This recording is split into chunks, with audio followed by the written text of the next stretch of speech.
اليوم بغيت نهضر على واحد الكتاب سميتو Your Next 5 Moves. هاد الكتاب ديجا قريتو وبغيت نبارطاجي معاكم زعما الفالور اللي فيه.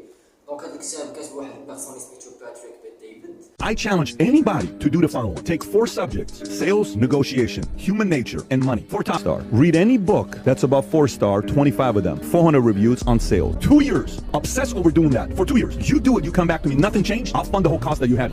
هاد الشخص عنده واحد يوتيوب شانل سميتها فالوتينمنت اللي عندها أكثر من 5 مليون ديال السبسكرايبرز اللي فيها كتبارطاجي لا فالور في الدومين ديال البيزنس والانتربرونيا، بحيث ان البيزنس هو واحد الدومين اللي خاص فيه بزاف ديال التفكير وبزاف ديال لي استراتيجي. هو حاول انه يمثل لينا بالشطرنج، بحيث ان الشطرنج هو واحد الجو اللي هو استراتيجيك وفيه دي تاكتيك.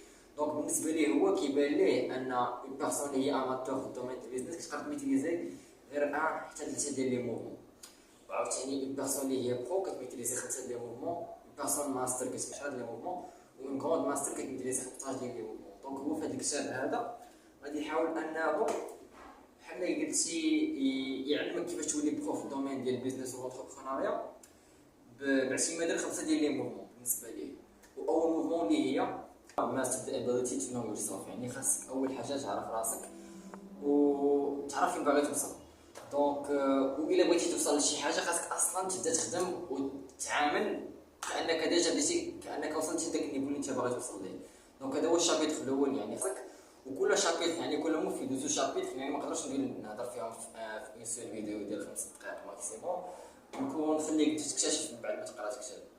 والثاني هي ان خاصك تعلم كيفاش ريزوني، كيفاش تكيسيوني الحوايج وكيفاش تتعامل بالمنطق بلا لوجيك، حيتاش بالنسبه ليه هو الطريقه ديال التفكير ديالك اللي كنتي كتفكر بها شحال هذه هي الطريقه او لا الحاجه اللي خلاتك انك وصلتي لداكشي اللي وصلتي ليه دابا. يعني your way of thinking got you to where you are today. هذه اهم كونسيبت في هذا الموف.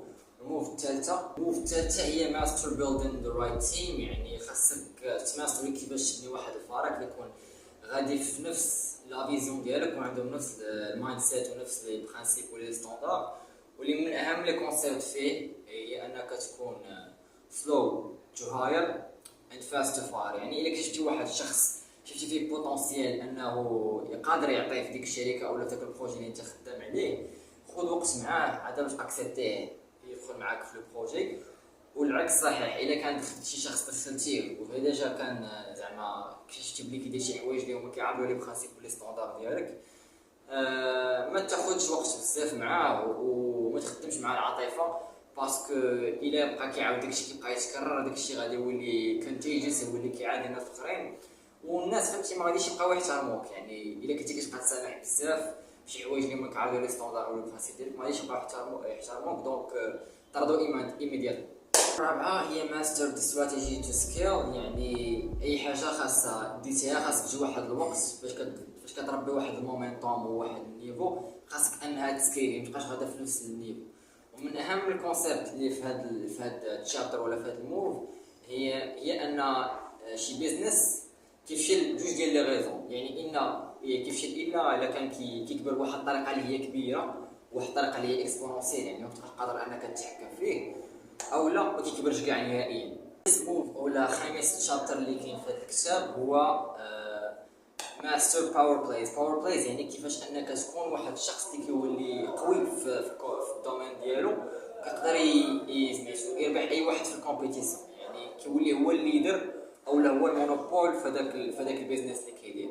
ومن اهم كونسيبت اللي في هذا الشابتر، حيت كل شابتر اللي دوزت عليهم فيهم بزاف ديال الكونسيبت اللي ما نقدرش ندوي فيهم اون ديتاي. ماستر باور بلايز من اهم لي كونسيبت ديالو هو انك تمينيميزي لي ديستراكسيون قد ما قدرتي باش كومسا تفوكسي غير على الخدمه وغير على لي بوين فور ولي بوين فيبل ديالك، باش انك تكون انت هو الليدر في داك الدومين. حاجه اخرى بغيت نختم بها هذا الفيديو هي الوعود اللي هي مذكوره في الموف 5، هي ان الوعود اللي كتعطي سواء لي كليون او لي بيرسون اللي عندك او الناس اون جينيرال وكتوفي بهم، هي اللي كتجيب لك الاحترام وكتزيد تخلي الناس انهم يثقوا فيك. دوك انت الا كنتي كتقول شي حاجه انك غديرها في الاخر كيجوز واحد الوقت وما كديرهاش، دونك انت راه غير ما كتحترمش راسك والناس كتبدا تثق فيك بشويه بشويه.